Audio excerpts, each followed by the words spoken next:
нэг мөсөн 1 минут авчина. Энэ сумын газар талархъя. Тэгээд энэ их чухал асуудлуудыг энэ их хурл дээр цөх үнэтэй байгаа ч гэсэн энэ асуудал дээр ингээд их хурлын гишүүд анхаарал хандуулж асуудлыг яаж шийдэх гарцаа ярьж байна л да. Тэндээс үл энэснээс улс төрчид тэр болгон бас ингээд нэг асуудлыг муутгаад байдаг. Сайжруулдаг, гарс хэлдэг бас нэг ийм л хэлбэр шүү дээ. Тэгээ энэ талаас нь би яриа гэж. За нэгдүгээр асуудлаар бол энэ шууд эхний асуулга, хоёрдугаар асуулга хоорондоо шууд холбоотой. Улаанбаатар хотын агаарын бохирдлын асуудал, тэгээд энэ одоо хоёрдугаар Улаанбаатар цэвэрлэх байгууламж гэдэг шууд холбоотой хоёр асуудал. Эхний асуудал дээр бол ерөнхийдөө ямар дутагдал ажиглагдаж байна гэхээр цаашдаа анхаарах асуудал. PM буюу Prime Minister буюу ерөнхий сайдын маань энэ агаарын бохирдлын гол хянарын үзүүлэлтийг хардаг. PM хандах leadership буюу манлайл нь байхгүй юм байна. Энэ талаас их онцгой анхаарах хэрэгтэй юм байна. Тэгээд энийг асуудлыг хариуцсан яам маань өөрөө хуулиар олгогдсон эрх мэдлээ бүрэн дүүрэн ашиглаж чадахгүй байна гэсэн ерөнхий дүгнэлт гарч. Энэ тал дээр анхаараасай гэсэн. За хоёрдугаар асуудлын хувьд бол энэ олон жил ер нь ярьсандаа иймэрхүү энэ нэг агаарын бохирдлын нэг асуудал шүү дээ. Энэ талаас нь би Улаанбаатар хот яг ингээд сүүлийн 4 жилд ажиглахад бол оролцооны аргыг голлсон. Энэ өөрөө засаглалын нэг зөв хэлбэр. Гэхдээ хувийн хөвшлийг энэ зөвхөн Улаанбаатар хотын агаарын бохирдол гэх мэтийн Улаанбаатар хотод буюу бидэнд нийтэд нь маань энэ 200 мянган өрхийн нэг хэсэг нэг нь бий шүү дээ. Тэгээд Улаанбаатарт 800 нийт Монгол улсад 820 мянган өрх байлаа гэхэд 200 мянган энэ чинь амьдардаг. Тэгэхээр 200 мянган өрх гэдэг маань 200 мянган бичил эдийн засаг байна. Энэ бичил эдийн засгийн нэг асуудлыг биднээс өнөөдөр ингэж их чухалчилж ярьж байна л. Тэгэхээр энэ талаас нь Улаанбаатар хот бол миний бодлоор бол хэдийгээр энэ оролцооны аргыг голж байгаа ч гэсэн энэ засагтай зохицолдоо координац болон засгийн дэмжлэг бүрэн авахгүй байгаа юм байна гэсэн. Жишээлбэл гуйж ийн гэдэг үгийг нэлээд олон удаа хэрэгжилж байна л да. Энд чинь гуйх биш гуйдах асуудал байхгүй юу? Төсөв дээр яригддаг асуудал. За тэгээд энэ асуудлыг шийдэх хэмээг ямар нэг хэдэн гишүүн биш ерөөсөө л ингээд шийдэд явах хэрэгтэй асуудал байгаа. Энэ талаас нь Улаанбаатар хотод бол өшөө дэмжлэх хэрэгтэй юм байна гэж би ойлголоо. За тэрний асуудал зах мах нөөлгөх ингээд тэр үнэрийн асуудал биш л дээ. Энэ нөгөө энэ асуудлын маань л нэг хэсэг. Тэгэхээр энэ бол асемтай холбоотой биш бас.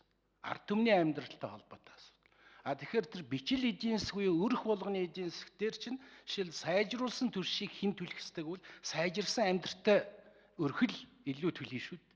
Тэгэхээр энэ талаас нь бодож бас өрхийгээ энэ талаас нь оролцуулах энэ хувийн хөвшлийг энэ Улаанбаатар хотын тулгамдсан асуудлуудад оруулах энэ талын институцийн үндэс тавигдсан Улаанбаатар хотын танхим. Гэхдээ Улаанбаатар хотод бизнесийн төвлөрөл байж байгаа. Энэ талаас нь одоо хотын хэмжээнд яаж хувийн хөвшлийг энэ тал руу оруулах вэ гэсэн энэ асуудал дээр Батүл дарга онцгой анхааруул цаашдаа яасан юм бэ? За би моргэж дээр ярив. 5% энэ зөв маш зөв. Гэхдээ одоо ингээ Улаанбаатар хотод жишээлбэл Төв банктай, МИГтэй яриад энэ Улаанбаатар хотын энэ чинь бүх моргжийг одоо гол юу чинь энд л явагдаж шít. Тэгэхээр энэ гэр хорооллын тэр хэсэг дээр энэ моргж хүсэж байгаа бол моргжд хамрагдсан тэр өрх гэрүүдийн орлогынх нь энэ одоо тийм ээ энэ хуваарлалт орлогын байдал энэ бүхнийг ингээд иж бүрэн харж энийг зүгээр нэг за 5% болох юм бэ нэг хаялгүйгээр ингэж энэ дээр Улаанбаатарт өөрийнхөө оролцоо гэх сайн хангаж иж оруулвал энэ бол маш их чухал ач холбогдолтой. Ингэж нөгөө гэр хорооллыг чинь төлөвлөдөг шүү. Сайн яана. Жишээлбэл би одоо нэг миний их сайн танилж болоо чиг санаж байна. 5 жилийн өмнө Улаанбаатар хоторж ирсэн. Сая энэ жил ерөөсөө нэг сар хагасын өмнө 2 өрөө байртай болсон. Нөгөө соёл гэр хороол. Энэ бол бодиттой үр дүн тэр гэр бүлийн хувьд бол маш том баяр болсон. Маш том хөрөнгө оруулалт. Тэдний хоримтлалтай болсон. Тэгэхээр яг энэ нэгэнд гэр хорооллын нийт иргэдэн хүсээд байгаа юм бол энэ дээр зохицсон шийдвэр нь одоо энэ их хурлын төвшөнд гараад ямар нэгэн засгийн газартай энэ тал дээр зөрчилдсөн зүйл байж болохгүй. Тэрнээс гуйж болохгүй. Энэ бол координац буюу хоорондоо уялдаатай. Тэгээ энэ нь бол өөрөө бодлогоор явагддаг ийм асуудал байх хэрэгтэй. Энэ дээр их манай бас холбогдох яам засгийн газар Улаанбаатар хоттой энэ координац яах, хөрөнгө оруулалтынхаа асуудал дээр, энэ хот төлөвлөлтийн асуудал дээр дэмжлэг тусалцаа. Түрүүн би асууж байхад жишээлбэл өрхийн эдийн засгт ирэхэд 15.3 тэрбум төгрөг л хотод байна. Хүмүүсийн амжиргааг дээшлэх, бичил бизнесийг нэмжих.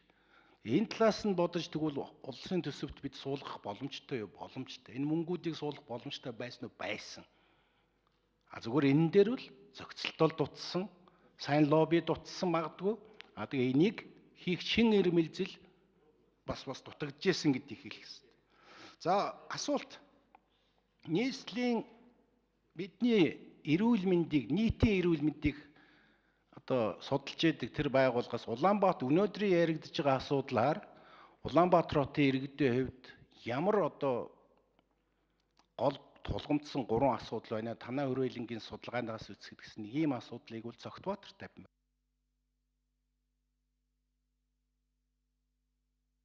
6 минутыг нэг мөсөө өгсөн байгаа. Тэ нийгмийн эрүүл мэндийн хүрээлэн хариулъя.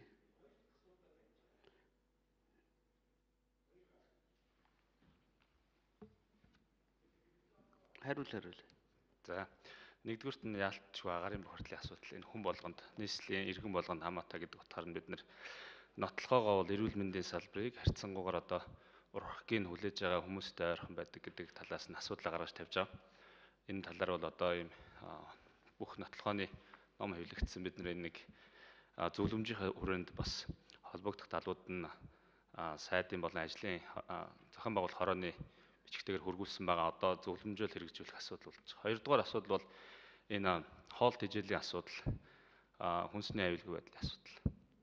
Үнэхээр хүнсний аюулгүй байдлын талаасаа бол мэдээж хариуцсан субъектууд тодорхой байж байгаа.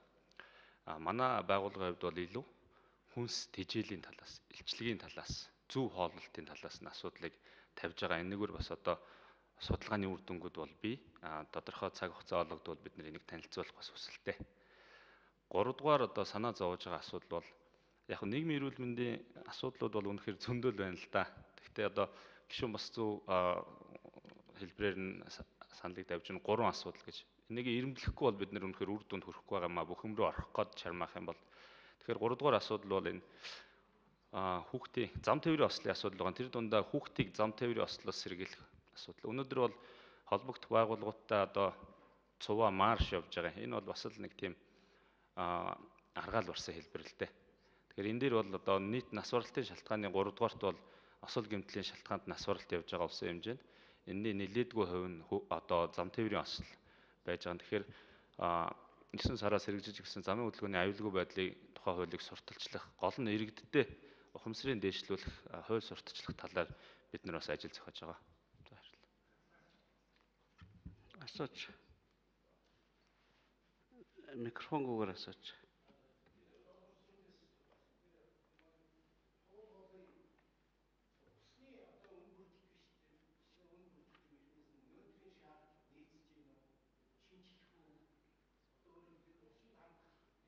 Туулгын захиргааны дарга хариулъя.